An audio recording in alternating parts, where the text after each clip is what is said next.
Good evening. The sentence handed to convicted killer Valdo Calocane, who killed 3 people in Nottingham last summer, could be subject to a judicial review. It's after claims the hospital order given to the 32-year-old paranoid schizophrenic was too lenient.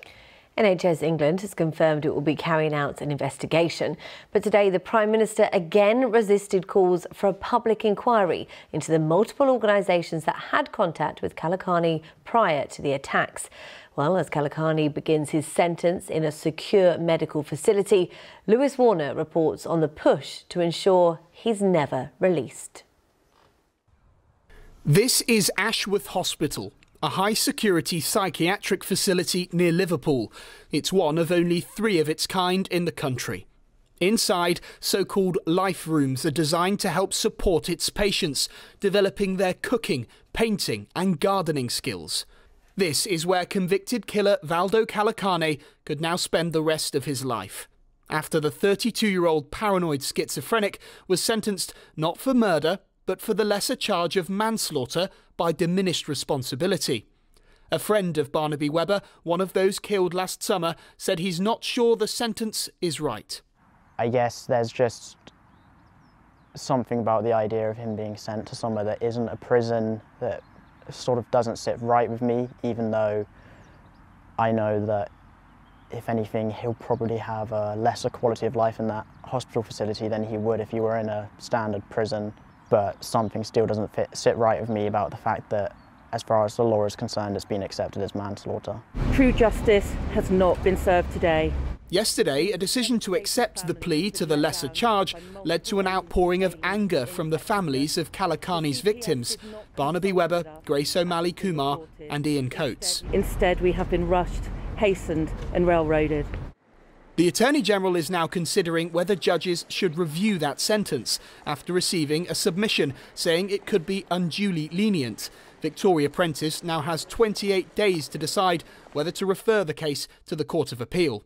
I think it was really difficult yesterday with the sentence because this was diminished responsibility. It wasn't extinguished responsibility. Calocane had some responsibility for what he did, and the hospital order, the sentence the judge gave, didn't reflect the actual responsibility that he did have for killing 3 people, and I think that's a matter of bitter concern for the families, and they want to see that addressed.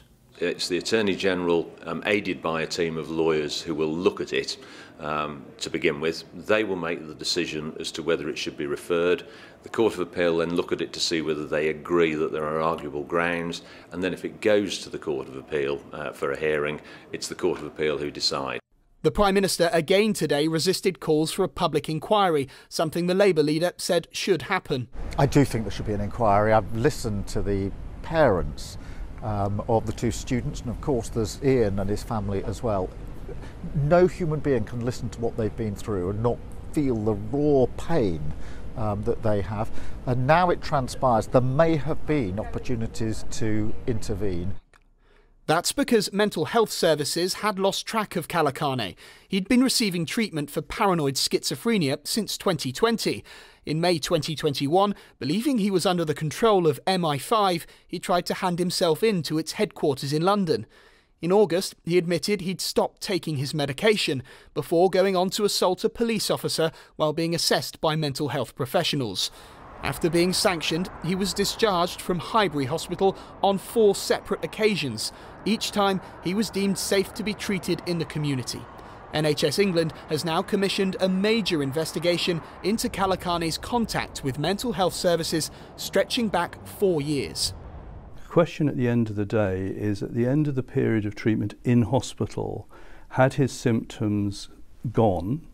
And therefore, was it reasonable to discharge him? Because the law is very clear. You can only detain people while they're detainable. And if they get better, then they have to be released. Across the country, there are tens of thousands of people who are detained under the Mental Health Act every year. And we don't have the manpower to keep tabs on all of those people. After the attack, the victims' families turned to the perpetrator for answers.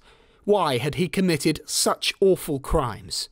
Now, it is the very justice system those families relied on that's in the spotlight. Lewis Warner, ITV News, Nottingham.